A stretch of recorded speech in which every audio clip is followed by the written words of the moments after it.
I'm Trisha Aldred. I'm Owen's Nancy. I'm Eilish Skeets. I'm Owen's sister-in-law. And I'm Lauren Page, Owen's auntie. What happened on the day of Owen's death? You remember? Well, I got a phone call from Zoe, Owen's mum, to say that he was dead. So I left the house and I ran down the street to my brother's, 2 doors, screaming. That's all I can remember, to be fair. I went down in the car because we'd heard bits and pieces. So I took Zoe and Luke to go and just drive around the area, just see what happened. And as we drove past, we saw the little white tent, and I had to go all the way around to get there. And as soon as we got there, Zoe just went straight under the tape, and she just went, "My boy's in that tent." And then my mum phoned me and said, "Owen's dead." And I was like, "What do you mean?" Like the ground literally just opened up. That evening, when you've gone back to the family's house, can you talk a little bit about that? What that was like? I don't really remember. It was a very much. numb feeling. Yeah, I don't really. To be fair, I don't even really remember the first week after it happened. No, I don't. Literally, I just remember getting back to Zoe's, and then I think we were and all then it there was all till late. yeah, it was just the disbelief. We were all just waiting for him to walk through the door. Yeah, like thinking And of some be like, "Ha, got ya," sort of thing. some little prank or something. We Yeah. did go to the memorial, didn't we? We were. Yes, actually. Yeah, we did, me, Zoe, and Graham and Luke went down there first at about 10 o'clock in the morning, and they still had it cornered off, so we couldn't actually even go up to where he So that was died. the original where they put first had all the things. yeah, and we just went and sort of stood up there for a little bit just so we were there, and then we come home, and then it was just. I think we just went up there every day. We did for the first 2 weeks. I We think went we were up to there the memorial every day. every day because obviously we couldn't see him in the chapel of rest because No. they hadn't released his body. No. So obviously that was like the closest place that we could feel connected to him. Yeah.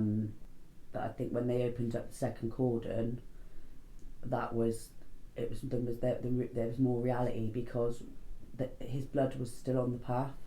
Yeah. That was something that hit you. Yeah, that really upset me because and then his friends and I think Melissa, they were trying to wash it away.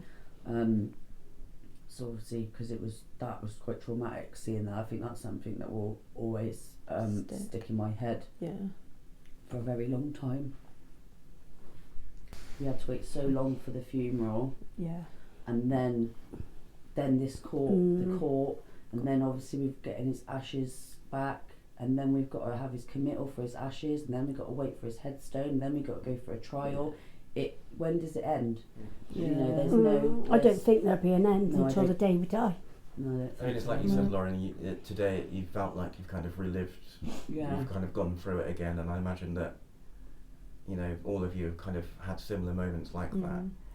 Is that because of the way that he was killed? Yes, definitely. I think I mean, our family we've lost a lot of members of our family. Yeah. And we all grieve differently, but I think we in this grief we're all united because we're literally stuck in limbo.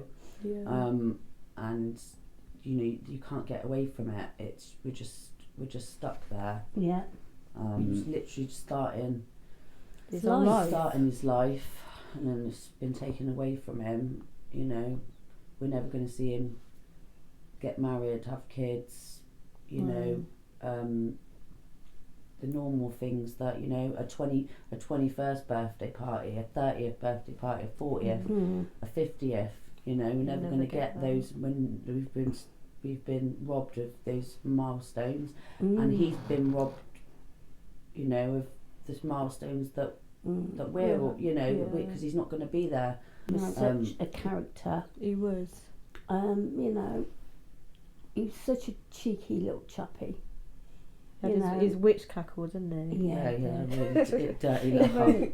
Even from a young age, It must be difficult to lose someone who has that character so suddenly and not be able to even say goodbye. You or definitely feel it at home. And I think in our family, he was the jester. He was the clown. Definitely. He was the one, he could turn a somber moment into that we'd end up laughing. Yeah. And you know, sometimes it might have been in poor taste, a bit of dark humour, but he would always end up making us laugh. Yeah. And make a sad situation into a better one. And the kind of person you'd like to have in a situation like this. Yeah, exactly. Yeah. And I was just about to say, like, if he was here, he would be. He'd be joking about. Well, I don't know, he knew because people needed him. Yeah. Yeah. He sort of understood like He our was definitely- emotions yeah. and stuff like. He knew how to deal with all of us. I mean, when I was ill, he used to come over and clean and do me hoovering, bring his Henry over. And I used to I was upstairs, and then I'd get up to make him a cup of tea. And he used to lay on the sofa, and he goes, "I'm knackered now." Oh. But he done it, and he did a good job. You know. A big loss then. Oh, Huge. God. Yeah. Big part of my heart. Yeah. How does it feel to know that, you know, people saw what happened and people did care about it and people did respond to it? I don't think Owen realised how loved he was. He really didn't. And even people That that was didn't the even one- know No, the people no, that yeah. haven't, that didn't even know the family.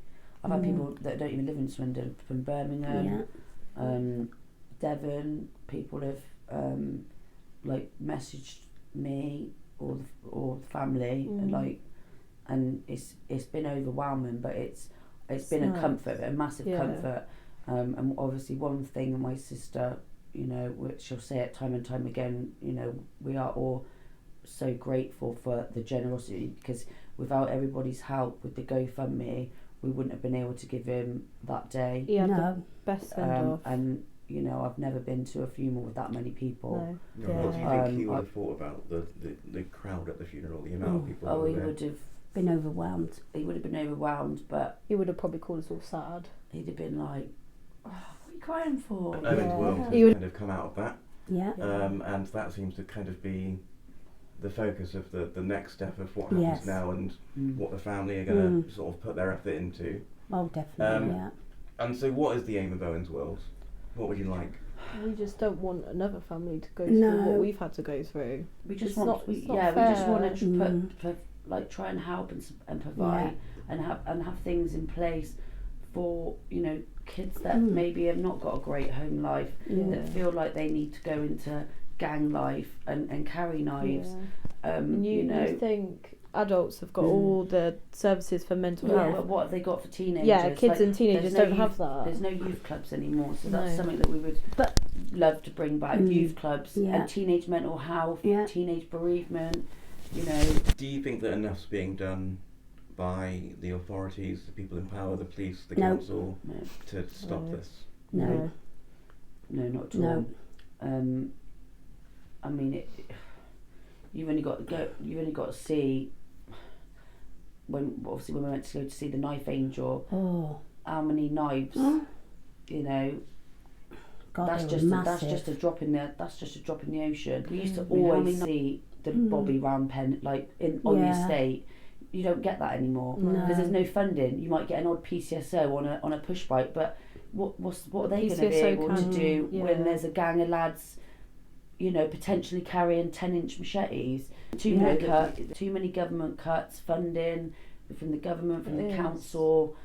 You know, they've taken away everything that when I was a teenager we had so much for. Even when I was, like, you know, for the youth, there's nothing. There's literally nothing. It's, you know, it takes obviously community interest companies like us. Hopefully, what, you know, fingers crossed, the goal is to get to charity status, and charities that are having to find the funds from somewhere else to do these things to get the help out there for these kids. But then how many more kids are going to end up dying, and how many more families, you know, are going to be putting things together like we're putting together for it to stop. We know it's never going to stop.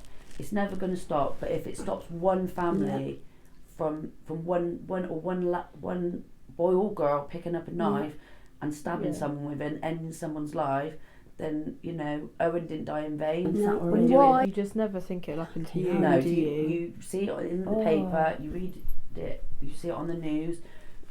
You never ever think that is going to happen to my family. Is it nice I mean, to have something like Owen's World to kind of, I guess, distract you a little Yeah, bit from it Keeps his is. name out there. Yeah, Well, It that's makes, what- it yeah. makes sure that the police don't forget about him. No, or he won't. anybody else. no. As long as I'm Is that alive. important for you? Yes. Making sure Yes, that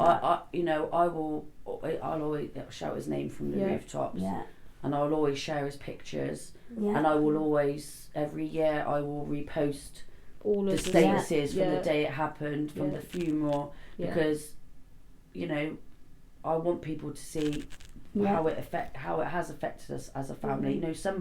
Some families don't want to talk about it, but We Mm. do. we have to get it out there, because Oh, if yeah. we're going to make any sort of impact, Yeah, you've got to see it raw. It doesn't Yeah. just affect one family, it affects all the families involved. It affects the whole community, you know what I mean? It affects everybody. Everybody. But obviously, with Owen's World and with, like you said, you want to talk about it, you want people to be aware of what's happened and the consequences and the impact it's had. That's quite a brave thing to do, because you are kind of living out your grief and Yeah. your emotions in a Yeah. public way. I You find know, it easier. Yeah? I do. find it worse if I keep it bottled If I, up. because yeah. I mean, I've got to talk about him. I talk about him, but sometimes there's certain things it just sets me off. I think talking about him in the past tense is really I difficult. can't Yeah. do that. No, I can't. No. I sit at work Because, and like I I'll said, talk about it. We still and- think he's going to walk in the door. Yeah. I know we've had the funeral, and we've seen him in his coffin, but it feels like it's a living nightmare, and we're just waiting to wake up from it, and it's none of this is true. None of this has happened, but the reality is it is true. But trying to grasp that concept that we are never going to see him again. Yeah. We're never going to, we can hear his voice in videos and things, but never have that one-to-one interaction, never cuddle him again or kiss him again or mess his hair up. That is what... I've still got him pinned on my messages. I can't take him off. No, and deleting can't. messages. I've I saved can't all my remove voice notes anything. from him. See, that's Like, what Do you upsets. think that there is a way forward for the family to kind of not move on, but to, carry on? Hopefully, but I can't see it at the moment. No, it's Not too, at the moment. The clouds are too dark. There's no light at the end of the tunnel. No. Just taking it day by It day. is literally day by day. All and having- some days it's taking it hour by hour. Yeah. Yeah. No, it's like you say, moving forward, not at the moment, and I can't see it ever happening for some people. It definitely won't happen in my life.